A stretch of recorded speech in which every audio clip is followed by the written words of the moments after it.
Ladies and gentlemen, I would like to welcome His Excellency Mr. C.B. George, Ambassador of India to Japan. To begin our seminar, I would like to request His Excellency to deliver our welcome remarks.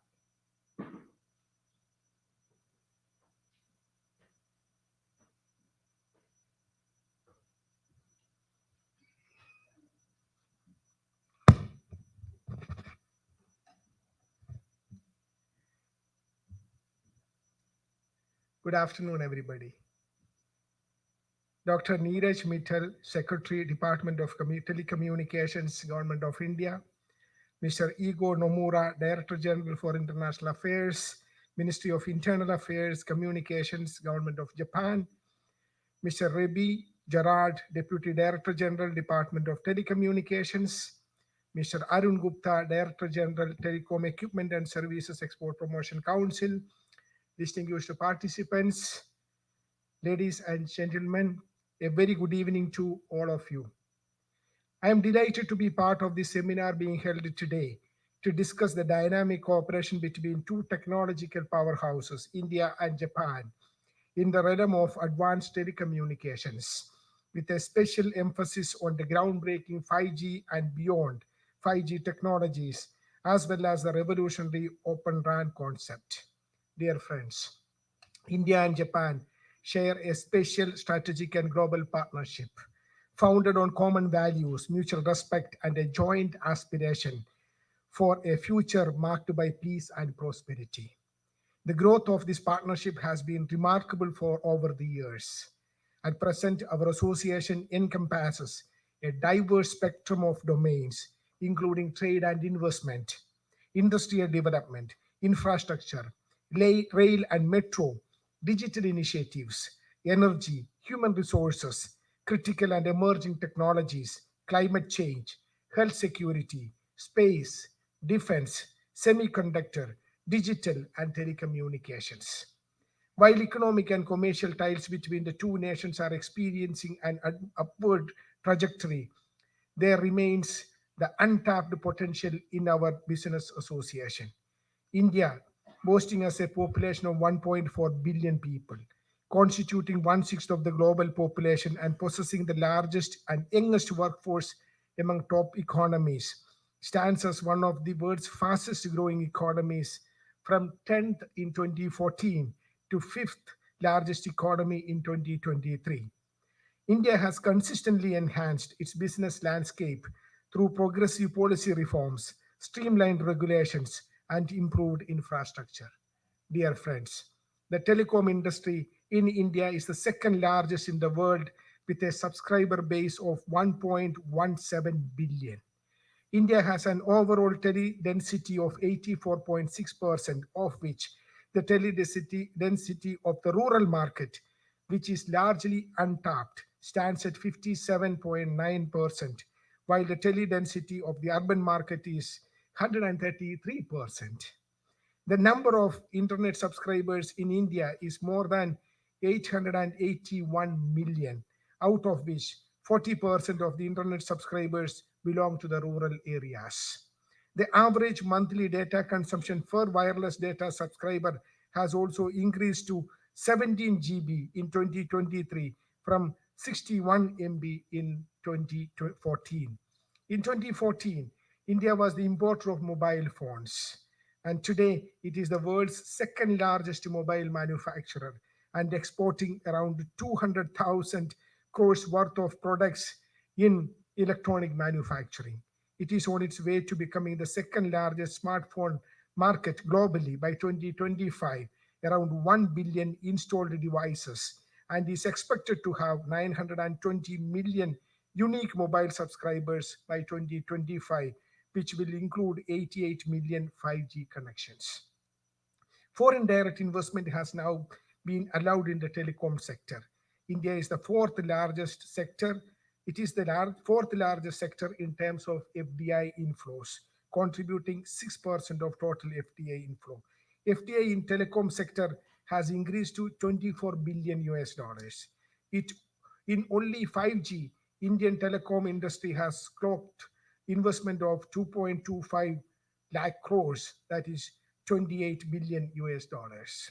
Dear friends, the industry's exponential growth over the last few years is primarily driven by affordable tariffs, wider availability, and rollout of mobile number portability, evolving consumption patterns of subscribers, government's initiatives towards bolstering India's domestic telecom manufacturing capacity, and a conducive regulatory environment taking India's digitization and connectivity to new heights to reap the benefits of 5G technology.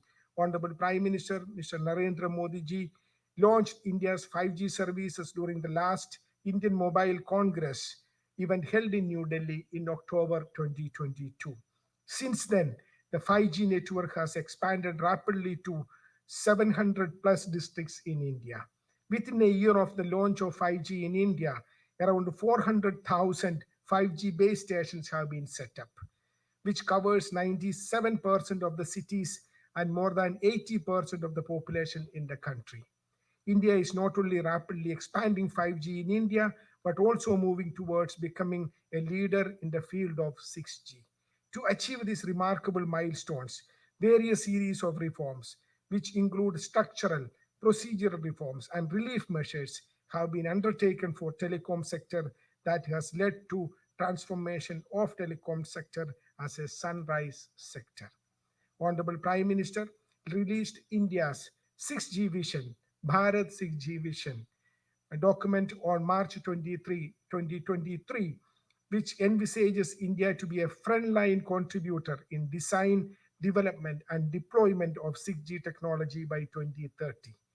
Bharat's 6G vision is based on the principles of affordability, sustainability, and ubiquity.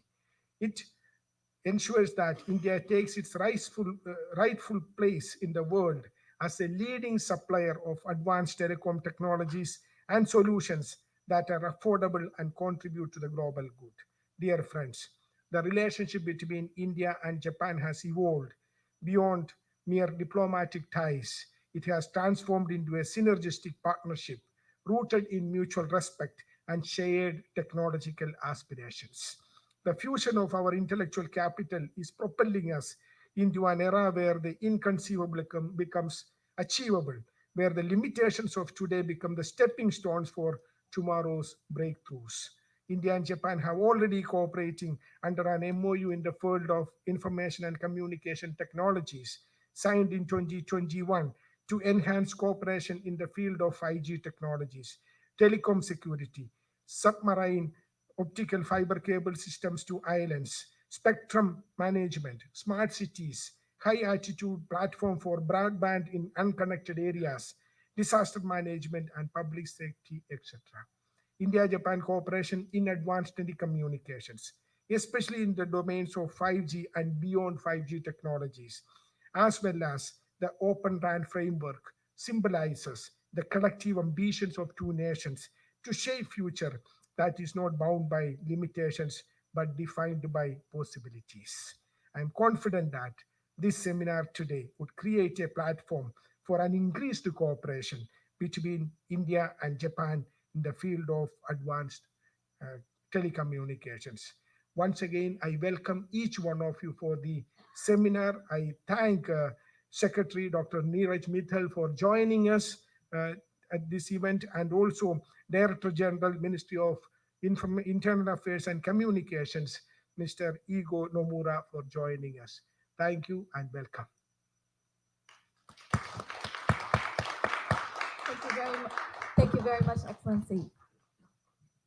Next, may I request Mr. Nomura Eigo, Director General for International Affairs at the Ministry of International Affairs and Communications, the Government of Japan, to deliver a remark.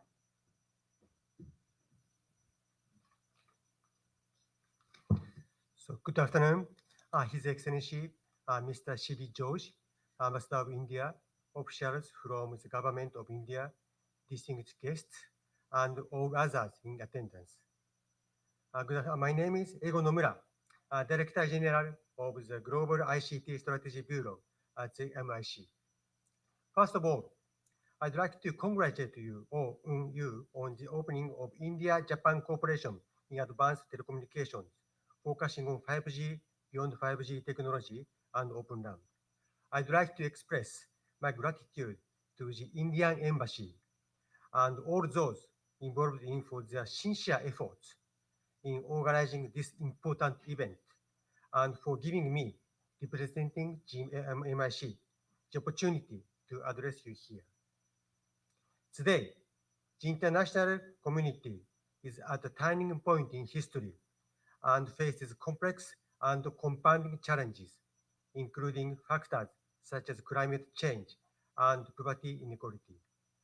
In this situation, India has been recognized as a leader in resolving these global issues, successfully organizing the international community as the chair of the G20 this year, and hosting the Voices of the Global South Summit in January and November, as introduced here a few minutes ago. I'd like to express my sincere respect for your efforts in India so far.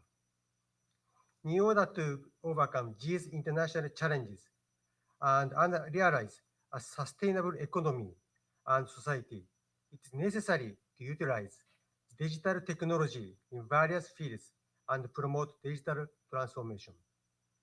In Japan, under the leadership of Prime Minister Kishida, the government is now working to resolve these issues by accelerating the development of digital infrastructure under the banner of the Digital Garden City Nation, in Japanese, デジタル電都市国家構想. And the public and private sectors are collaborating to realize a society in which no one is left behind. Technologies such as 5G and beyond 5G are key elements to support that digitalization. Under these circumstances, this event is of great importance to both Japan and India. As I formerly worked as the Cabinet Secretariat for promoting the Digital Garden City Nation, I'm very glad that we can work together on this issue. At MIC, we have established the Digital Garden City Nation Infrastructure Development Plan based on the Digital Garden City Nation initiative. For Japan initiated commercial 5G services in 2020. This plan outlines our efforts to achieve a population coverage rate of 97% by 2025. In addition, for global 5G deployments, it is important to build a new network that is open, secure, and flexible enough to meet various needs without depending on a specific vendor.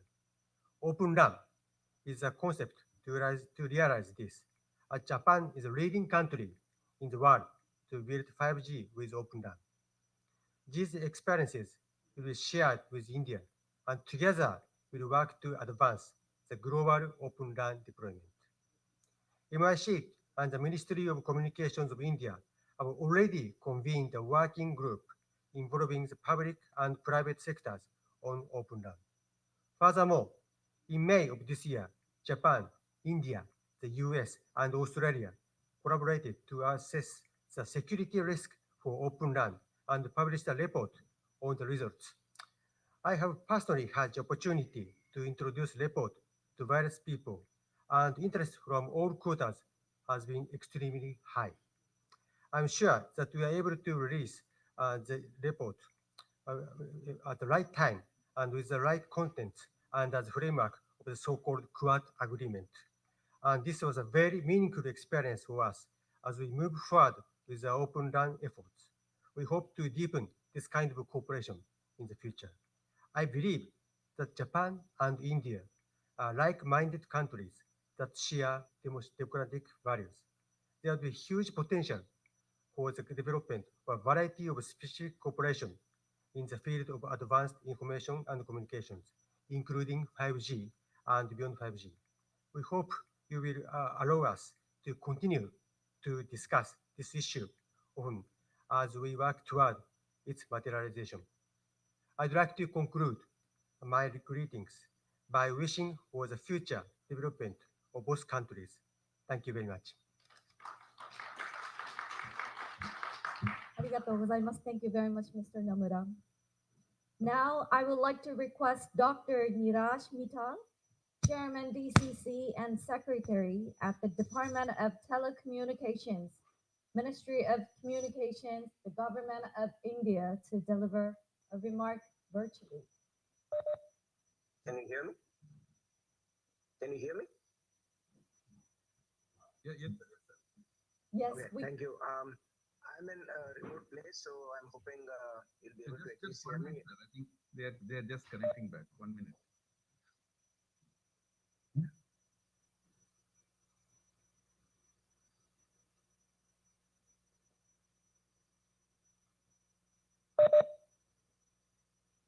Yes, sir. You can go ahead, sir.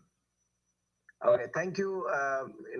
My colleagues at the Embassy of India in Japan, dear Mr. Igo Nomura, Director General of International Affairs, Ministry of Internal Affairs and Communication, Government of Japan, Mr. Sibi George, Ambassador of India to Japan, ladies and gentlemen, and all the fellow guests there. It is a pleasure for me to address this seminar virtually on India-Japan cooperation in advanced telecommunications. It is very critical for us, for India, to be partnering with like-minded countries, focusing on 5G and beyond 5G technologies and on Open RAN as we move to a journey of connectivity, which will affect all these realms of 5G and lead to promising horizons in 6G. The 5G has emerged as a game changer, transforming the way we communicate, work, and experience the digital realm. Its unparalleled speed, low latency have paved the things for a host of innovative applications, from augmented reality to Internet of Things. India has made rapid progress in 5G. India has possibly the only country who was able to roll out the 100 million consumers now are using 5G in a matter of a year. We are at the same time standing on the brink of a new era where 6G promises to make much more significant strides and capability enhancements. From the development of indigenous core network, radio access network technologies in 5G to active participation at the ITU in standardization efforts, the nation has been able to position itself as a key player in the global 5G landscape. We have established 100 5G labs in an effort to increase and proliferate the use cases using the 5G technology, who will serve as incubators for research, development, testing, and fostering an ecosystem that should propel India towards the forefront in 5G technology. The transition from 5G to 6G is not going to be a mere upgrade, but a quantum leap forward. And this is where we need to cooperate with all the like-minded countries in this new emerging technology. India, under the leadership of Honorable Prime Minister, has unveiled the Bharat 6G mission in March 2023, aiming to position the nation as a primary contributor to the design, development, and deployment of 6G.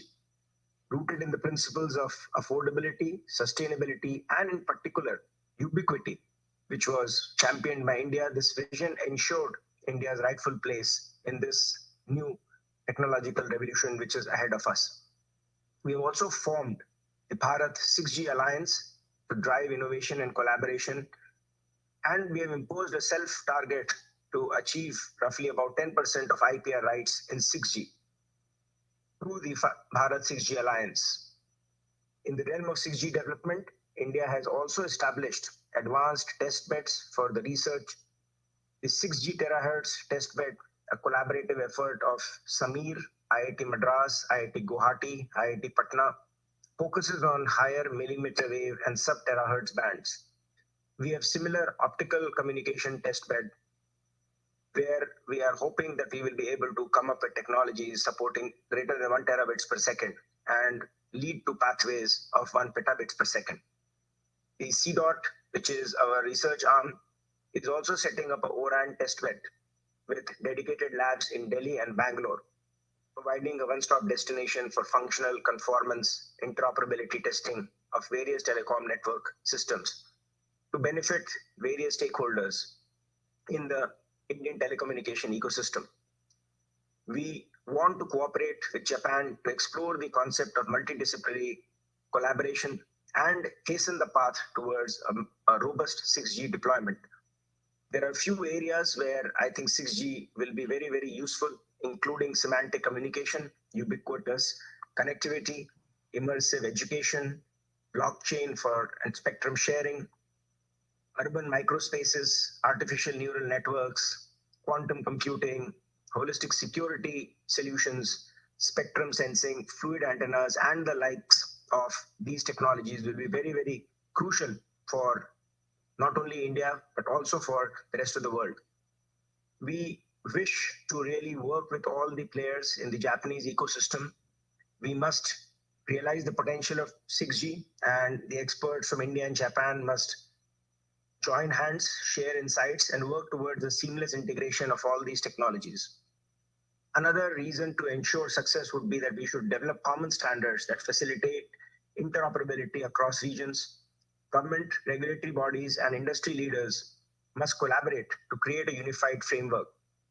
And we also need to collaborate in various forums of the ITU. Our cooperation must extend beyond technological prowess, and we need to become a force multiplier. The Indo-Japan collaboration should become a force multiplier so that the world can rapidly move towards deploying 6G effectively. I hope that the learnings from this seminar will give us a lot of starting points where the Japanese companies, Japanese academia, Japanese researchers will be able to work on Indian conditions, and we will be able to work in Japanese environments and work towards interoperable systems. We wish, and I really wish from a personal point of view, the seminar a grand success, and look forward for recommendations to follow up at Government of India level. Thank you so much for this opportunity. Thank you very much, Dr. Vital. Next, we would like to show you 2 videos of India's telecom sector.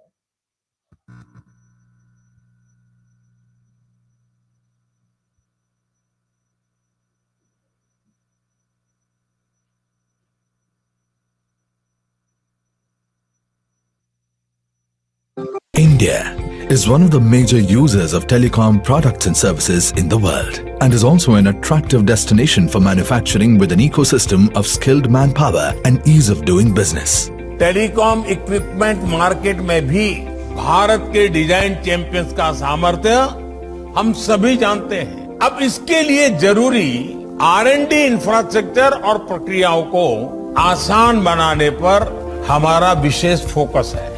It is therefore not surprising that India boasts of $13.9 billion of export in telecom equipment. Under the visionary leadership of the Honorable Prime Minister Shri Narendra Modi, the Make in India initiative has transformed India into a bustling hub of global manufacturing prowess. The Government of India has implemented 2 key policies, namely Preference to Make in India and Production-Linked Incentives, which have encouraged both domestic and international companies to manufacture their products in India. These policies have led to increased domestic value addition and have attracted global multinationals that previously imported telecom products into India. These companies are now partnering with local electronics manufacturing services companies and using India as a manufacturing base, not only to meet domestic demands, but also to export to other countries. Many Indian companies have transitioned from traditional assembly-led manufacturing to design-led manufacturing, focusing on higher domestic value addition and research and development. The Department of Telecom has supported R&D efforts by granting 1,000 crore rupees to 300 innovators through the DCIS and TTDF schemes. These visionary initiatives have resulted in numerous success stories, including the development of an indigenous 4G stack and a robust 5G stack, a wide range of 5G applications, and a clear roadmap for future 6G technology. The nation's indigenous 5G chip showcases India's technological prowess. With triumphant deployment of communication systems in prestigious telecom, railway, and banking, the country's telecom stack is poised to be deployed on foreign soil. India will be part of US's Rip and Replace is a testimony to this. Telecom equipment manufacturing under PLI is expected to grow at a rate of 45% to cater to the global market and reach a figure of around $8 billion by 2027. Let us work together to make India a global hub for telecom equipment design, development and manufacturing.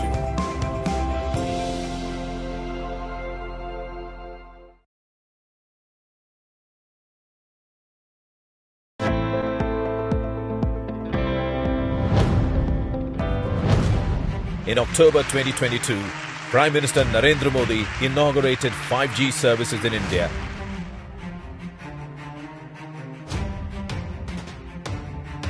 And impressed upon the potential of 5G that can transform the lives of the common man by enabling innovations in diverse socio-economic spheres. The 5G Use Case Lab is a testing and development facility where technology is rapidly evaluated and developed. To realize this, in March 2023, Prime Minister Narendra Modi emphasized the establishment of 100 5G labs. आने वाले समय में भारत 100 नई 5G labs की स्थापना करने जा रहा है। इससे 5G से जुड़ी अपॉर्चुनिटीज, बिजनेस मॉडल्स और एम्प्लॉयमेंट पोटेंशियल को जमीन पर उतारने में बहुत मदद मिलेगी। PM's announcement is now a reality, wherein 100 institutions have been selected for the award of 5G labs, which consists of compact 5G network and use case devices such as drone, AR/VR headset, startup testing kit to develop use case applications related to education, health, agriculture and other sectors. Now, in the presence of Honorable Prime Minister, 5G lab certificates are being awarded to 100 institutions in Andhra Pradesh, Arunachal Pradesh, Assam, Bihar, Chandigarh, Chhattisgarh, Delhi, Goa, Gujarat, Haryana, Himachal Pradesh, Jammu and Kashmir, Jharkhand, Karnataka, Kerala, Madhya Pradesh, Maharashtra, Manipur, Meghalaya, Mizoram, Nagaland, Odisha, Puducherry, Punjab, Rajasthan, Sikkim, Tamil Nadu, Telangana, Tripura, Uttar Pradesh, Uttarakhand, West Bengal. In the spirit of Atmanirbhar Bharat, the 5G equipment deployed in the labs is indigenously designed and developed by Indian startups and MSMEs. With these labs, Bharat will be a front runner in designing, developing and deploying 6G technologies. Jai Hind.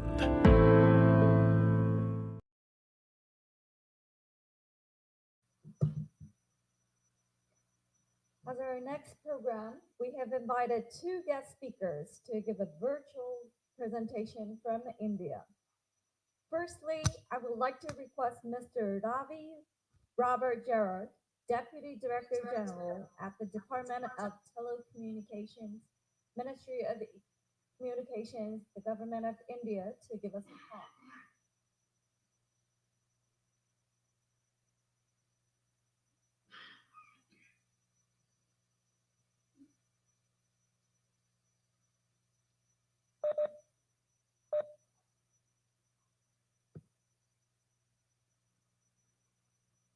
Mr.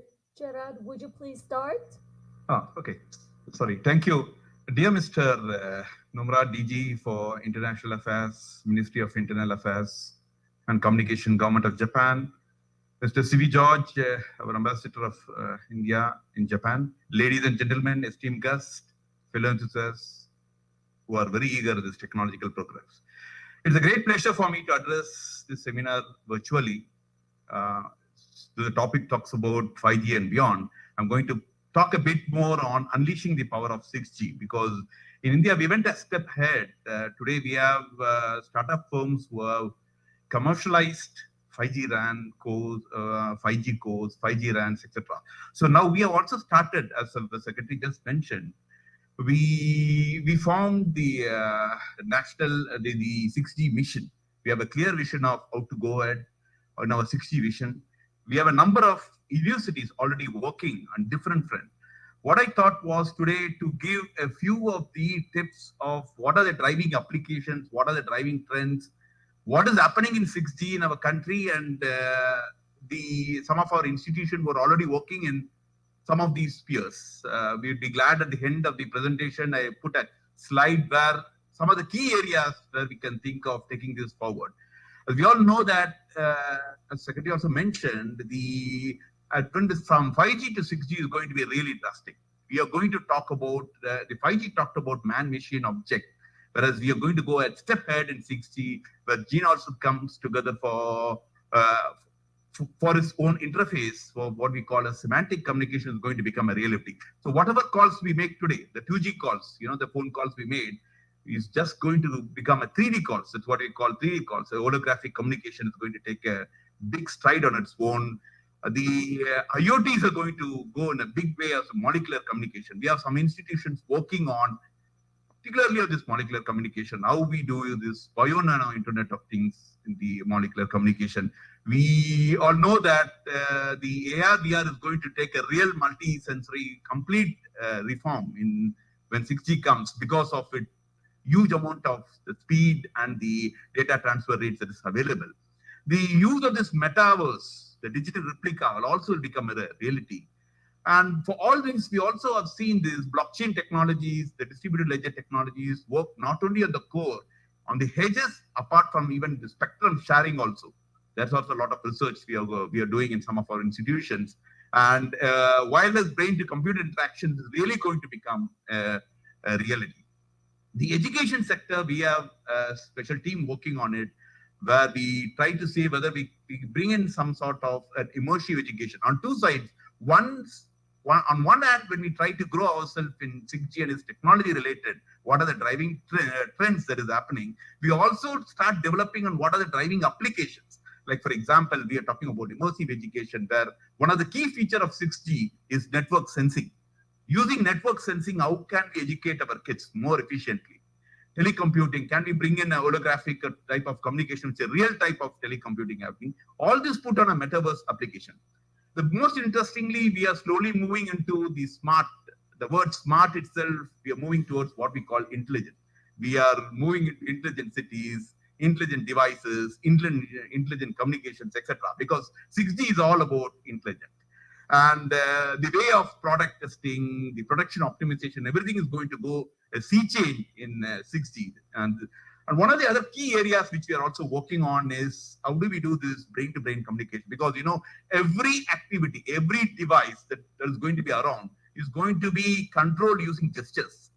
So, and finally, even your communication to the machine or even the computers is going to be a brain-to-brain communication, be it in any area, in entertainment, health, or military, etc. So this is one area which we are eagerly, if you are working on and you would like to also cooperate in this particular area of real brain communications. The other very essence of the 6G, as we all know, is the blockchain. The blockchain allows us to give you the distributed ledger where we can have secure transformation of information happening. Most interestingly, the spectrum sharing itself along with the infrastructure goes into a blockchain for infrastructure and spectrum sharing. Can we do blockchain in edge, blockchain in core networks, etc.? This is another trend which some of our institutions are really doing some experiments on it. On the nano, as I mentioned, we are talking about nano Internet of Things, where we talk about molecular communication, where small sensors, nano sensors, have been trying to be developed, which could be used for ECG, for blood pressure, olfactometer, etc., which can go inside the body also and to take information and transform it information. That's what we call molecular communication. This is another one area which some of our institutions are working on it. And the most interestingly, going on the consumer space, the way of the experience of the consumer in terms of shopping or the experience itself is going to go a complete sea change with digital twin being in, where consumers will be able to look and even have some sort of a feeling of the product before they buy it. So this is through perfectly use of IoT sensors. We call this the urban microspace. That's another area which is really going in a very big way. Interestingly, for all this, the amount of data that is generated is more and more at the edges. So we also have another area of federated learning where the data analytic happens more at the edge, at the more level, and even the model, the AI model or the associated model is being developed at the edge itself before the actual data is being sent to a center area for further analysis. So this brings into almost a complete communication about connectivity across the sectors, starting from your core to the end users. Even we may be using even aerial base stations in that particular area. So we are talking about federated learning. And we dream something like this to happen, what we call the digital infrastructure. So the digital infrastructure cutting across all sectors, maybe in health, commerce, education, agriculture, etc. So whatever we're going to talk is going to be driven by this digital infrastructure. Say, for example, if you take the sphere of agriculture, the real concept of digital agriculture we intend to make through drones and sensors, where we not only the amount of subsidies and farm data we'll be able to get, we'll be able to get more data about the amount of fertilizers being used, the amount of activity that is happening in dairy farms, what are the sales of each of the activities, can we not fine tune it? Real-time analytic on the fly could really be made. This could also help in building simulation models. We can even on the fly develop some sort of a simulation modules, which could help in providing a disaster risk, disaster alert, weather patterns, crime analysis, etc. This is one area of agriculture. Similarly, we can do in roads, health, commerce, education. So this is what we visualize as digital infrastructure cutting across all sectors, which will be a reality only when 6G comes. Because the key driving trend of the 6G is about the speed. We all know that one of the essence of it, we can think about a peak data of 1 terabit per second. And of course, the user can have a data of around 1G. More interesting, we are thinking of, as I mentioned, more and more of devices going to be packed together. We are going to talk about the connection density being 10⁷ per kilometer. That's the amount of devices which we are doing. The latency is going to be very low because we are going to really talk about autonomous driving, remote surgeries, etc., where the latency has to be really, really low. Though we talk about in 5G, it is around 1 millisecond. We are thinking about 0.01. Of course, in the U plane, it is 0.1, and the other plane, we talk about 0.01 millisecond. So that's the latency which we are also expecting that to happen in 6G. And very interestingly, we are also talking about energy harvesting. So that is going to increase your network energy efficiency. How do we do energy harvesting? That's another concept that some of our institutions are studying. How can we use it? The 5G and the earlier generations talked about SON network. How do you organize yourself? The self-organizing networks. But in 6G, we are talking about self-sustaining networks. Even if something happens, the network sustains on it. This is another area which the teams are working on it. And the antennas, going into the antennas, 6G is going to talk about a completely different sphere of a cell-free environment. In cell-free environment, we are talking about devices and users. Say, for example, we have K users and N number of antennas. The N is going to be greater than K. So you can imagine the number of antennas and the use is going to be really more. So you'll have a real-time feel of the communication that is going to happen. So we are talking about what we call a cell-free information. So we are trying to pack more and more bits into a spectrum, that enhancing the spectrum reality. In the last, even the smartphone is completely going to go away. We are going to talk about intelligent phone. There's a lot of some research going on in our agencies where we talk about intelligent phones, where the phones can automatically dial in case of emergency. Suppose you have a wearable device, you have a problem, an health issue, the phone can automatically dial an ambulance to get in. So that's some sort of such intelligent devices are all on the go. These all are going to be powered by AI, as we all know that. Again, in AI also, we have three different areas we are talking about. Can we not talk about AI native communication? This is one particular area which a lot of, especially our prime institutions, IIT, Delhi and Chennai are working on this AI native communication. Can we not do something on this particular so that real semantic communication becomes a reality? The another instance, as I mentioned, we are moving from smartness to intelligence. So even your devices becomes intelligent. So we are talking about connected intelligence, edge intelligence, cloud is becoming intelligence. So this is another one area where our team is working. And of course, on the spectrum side, a lot of discussions are going on. We are having, as the Secretary has already mentioned, we are already going to commission a terahertz test bed also. So that is one of the spectrum efficiency which also been talked about. In spectrum itself takes a different turn here. We are talking about spectrum sensing, and even how the spectrum could be sensed to a range of a complete band of spectrum the sensing. And then we also talk about fluid antennas, fluid cells using mercury, can even tune these antennas on the fly. That's all some of the research that's going on. So the network sensing, as you mentioned, that's a very, very important aspect that has come into the edge. With all these factors, without going much, just putting a broad picture there. Your 5G talked about extended mobile broadband, the ultra-reliable low-latency networks, and massive machine-type communication. So we are able to see that we are able to do gigabits per second, self-driving, mission-critical application. Even these three services were thought to be really, really a killer services in 5G. Now we are just moving into a 6G, which is a completely different area. So some sort of, what we say, the triangle, we'll just make it an hexagon with two different areas of upward controlled broadband communication and a real-time broadband communication. The left-hand corner you can see, which will enable real holographic communication before it comes into vehicle to everything. And of course, the HCS, the human communication system, also will become a key part of the 5.5, we call it, and which actually flows into the 6G.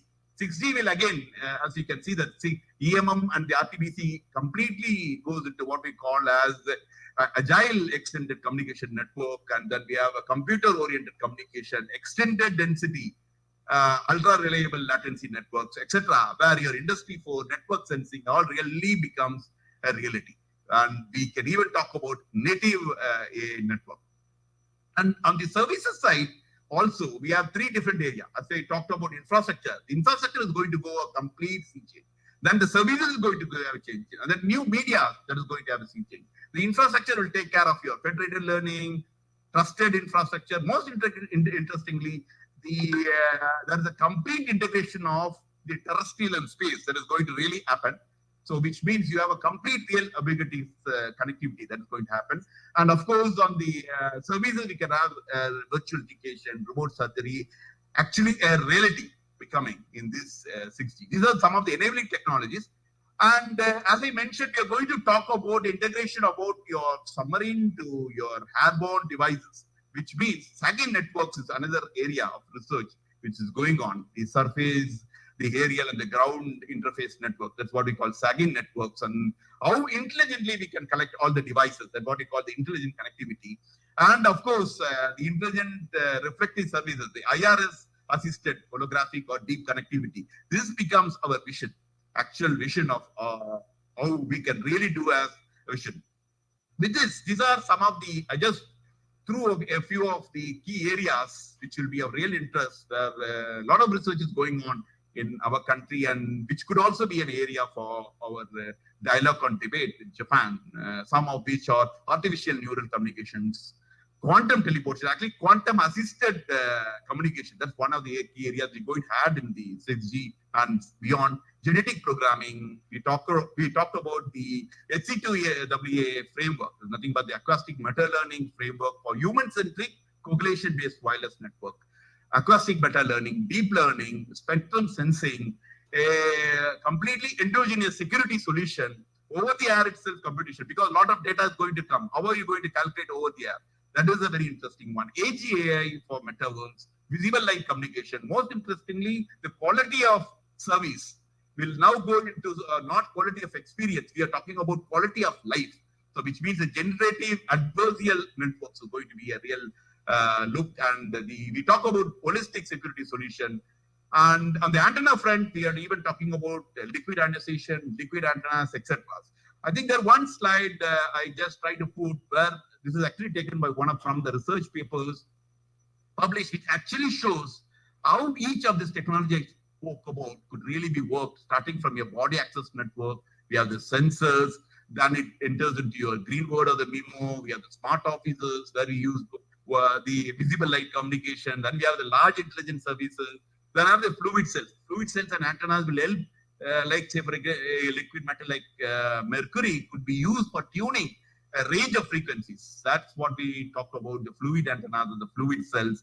And of course, you can see from underwater to space, the complete ubiquitous one. So we talked about massive MIMO, tiny cells, cell-free, fluid cells, multi-terahertz, PLC, fluid antennas, etc. This is going to be a large scale of work. And these are some open problems, which I thought a few, just 2 slides on it to say that where we can really cooperate. One, very essentially, when you talk about the 6G, we talk about the terahertz band. So, but of course, in the terahertz band, we have a lot of other issues. What type of antenna arrays are required? How do we fabricate test them? What are the real-time control algorithms we need to use in this transceivers? What are the communication protocol that is used between transmitter, receiver, and the arrays? What is the protocol design you require? Similarly, intelligent communication environments. How do we develop these environments? Can we do because when we develop this intelligent communication, as I mentioned, going back to my K and N, if you have K antennas and N users, you will have K is greater than N, then in that particular, your energy consumption needs to be trade off with the dimensions. How are we going to do this compatibility? What standardization we can drive in? Can we do something on pervasive and artificial intelligence? What algorithms we can use in? Network automation. Can we do a real-time interference? In-band telemetry. And the most interesting, we also talk about transceivers, reconfigurable transceivers. For example, in the list, some of the institutions like IIT Delhi, IIT Chennai, and IIB Bombay are working on some of the fronts. And in terms of the ambient backscatter, we have NIT Tiruchi and a few other organizations, institutions are working on the backscatter communications. We also have the internet space of things. That is another area in a few institutions in Bangalore. We are working extensively on this, where we have a multi-band transceiver design for low latency and low overhead routing functions. And as I was mentioning, 6G talks about a cell-free environment. We are going to talk about a cell-free massive MIMO. How we do? Then we need to do the user scheduling, optimization, etc. How do we do that? Internet of Nano Things, power efficiency. Internet of Bio Nano Things, what is the validation we need to do? Most interestingly, when we talk about QC-assisted communication, what are the other correction techniques we need to do? Entanglement, distribution we need to do. And can we do a small-scale deployment, etc. So these I just put a few of the key areas which we can think we should start working as for our further cooperation. Our institutions and probably the institutions that could take part in few of these areas, and then it will be a win-win for both our countries as we really go forward in the 6G communication. That's all from my end. Thank you very much, sir. And thank you for patient listening. Our next speaker is Mr. Arun Gupta, Director General at Telecom Equipment and Services Export Promotion Council of India. Could I request you to give us a presentation? Mr. Gupta? So after a presentation fully loaded with technology, I will take you to the very light presentation from my side.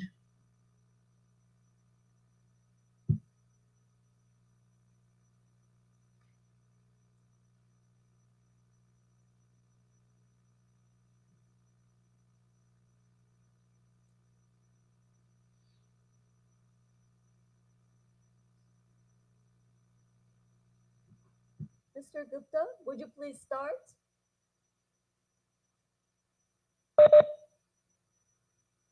Yes, I am.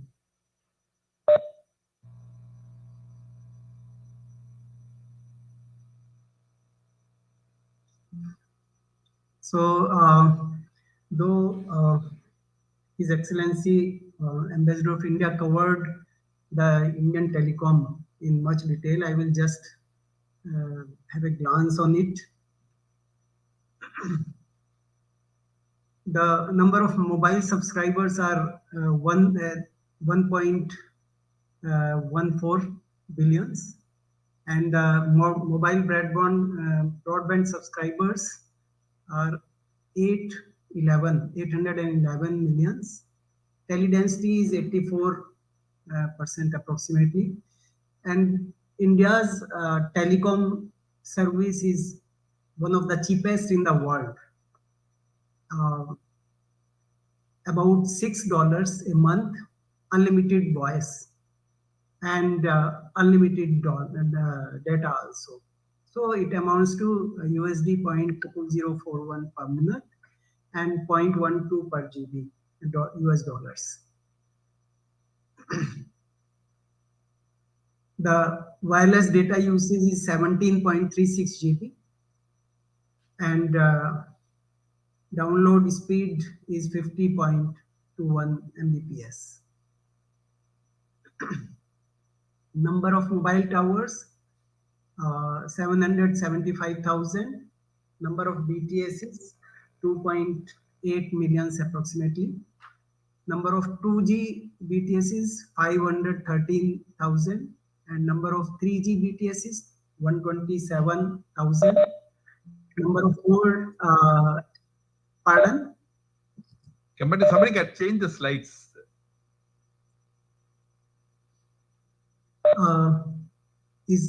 Is not second slide is not visible. So you're in the first slide.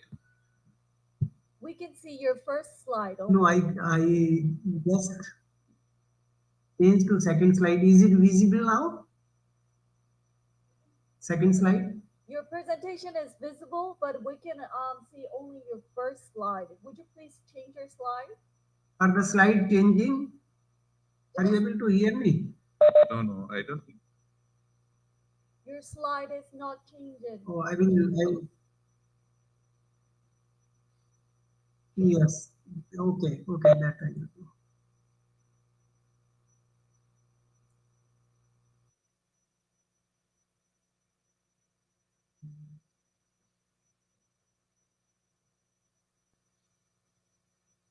We're very sorry for the error.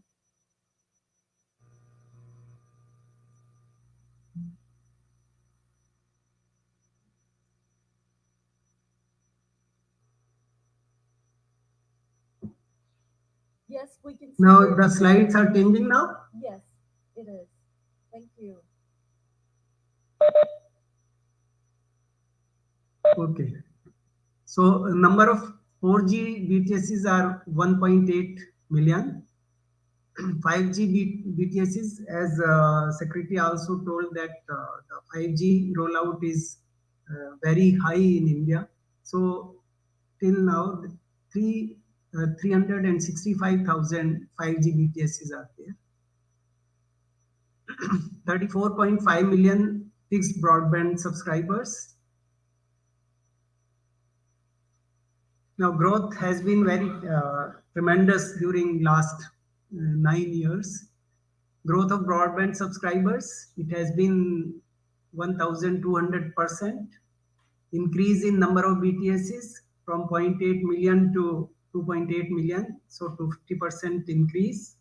As far as growth of average monthly data consumption is concerned, 0.1 GB in 2014, it has increased to 17.36 GB.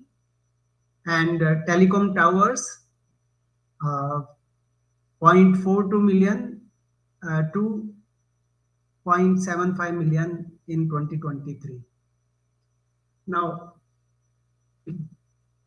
we see that the India's import from Japan during 2022 has been 65.9 million, whereas from all the countries in the world, it has been 16.93 billion. In case of Japan also, same is true with Japan also. From India, Japan imported only 39.8 million US dollars worth telecom equipment, whereas the total import of telecom equipment by Japan was 14.963 billion. Now we have got wide range of telecom products available with us, and we can provide Japan the same.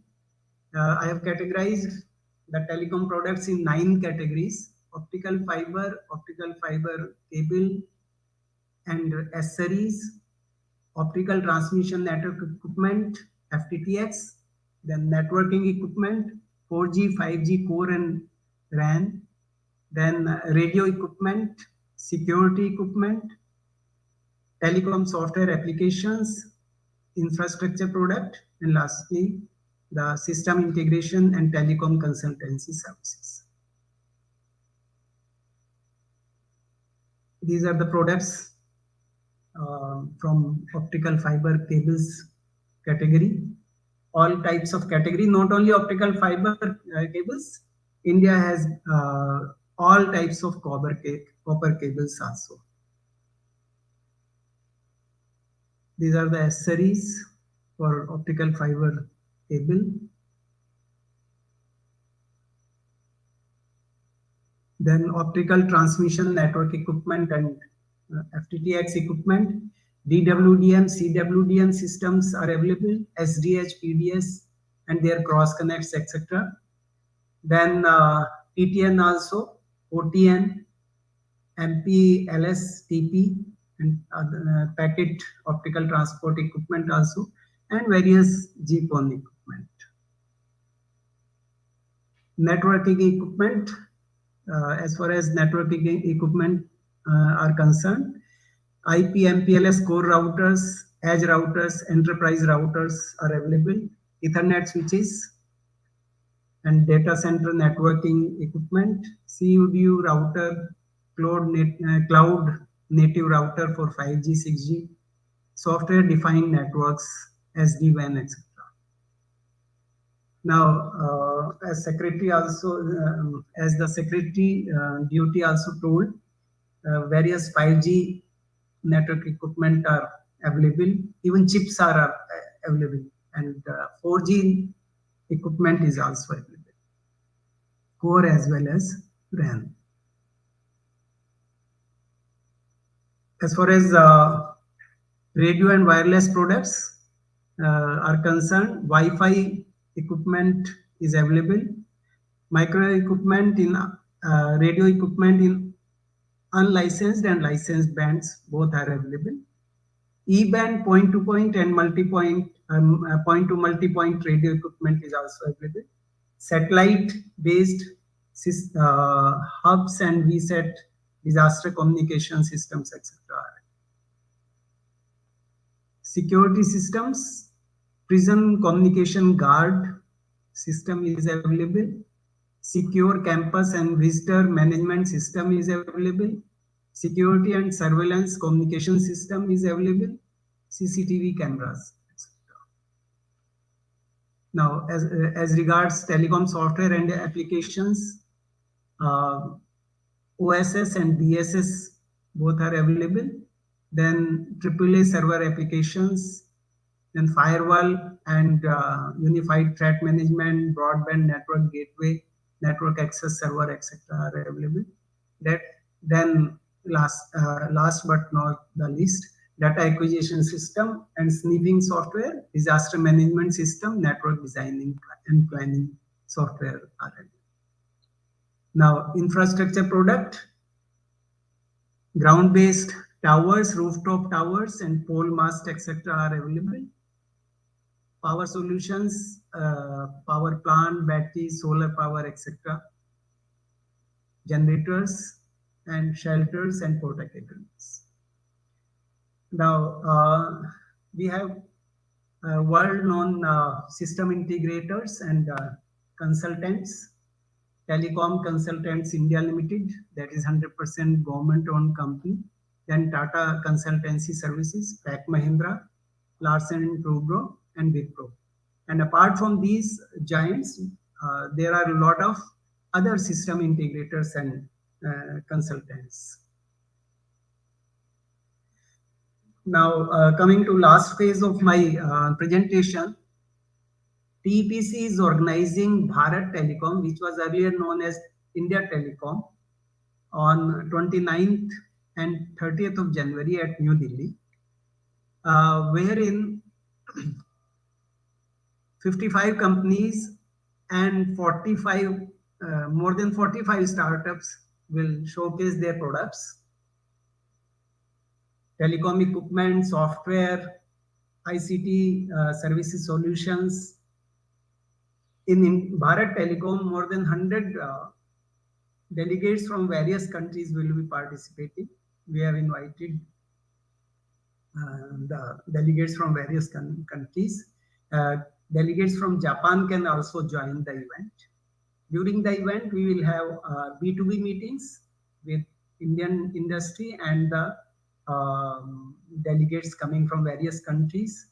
The aim of this event is not to sell, but to build up long-term relationship between the countries, various countries and Indian industry. Then bilateral meetings will be held during the event and the conference sessions will be there. Then who should attend Bharat Telecom? TSPs, ISPs, government officials, ministry dealing with ICT, universal service obligation funds, e-governance, etc. Telecom regulators, the users of captive telecom networks, that is railways, police, defense, power sector, oil companies, etc. and other ICT-led stakeholders.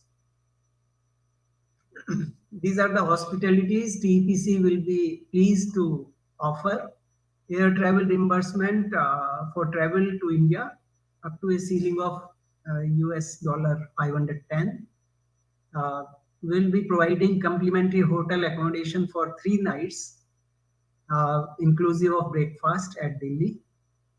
The delegates may stay extra at their own cost, and will provide the complimentary airport transfer at New Delhi and complimentary breakfast at hotel of stay.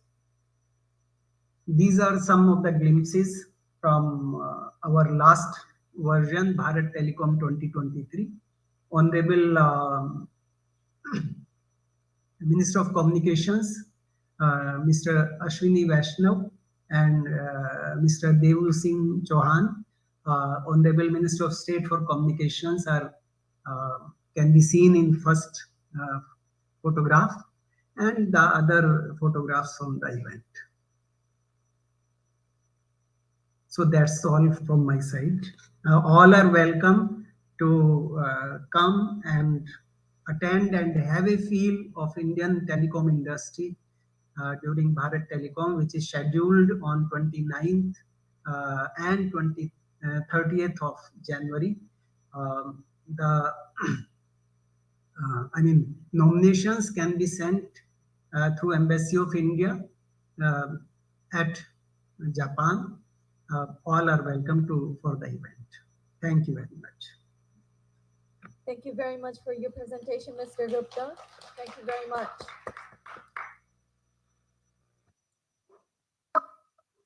Ladies and gentlemen, now we would like to conclude our seminar, India-Japan Cooperation and Advanced Telecommunications. Thank you very much for your participation today.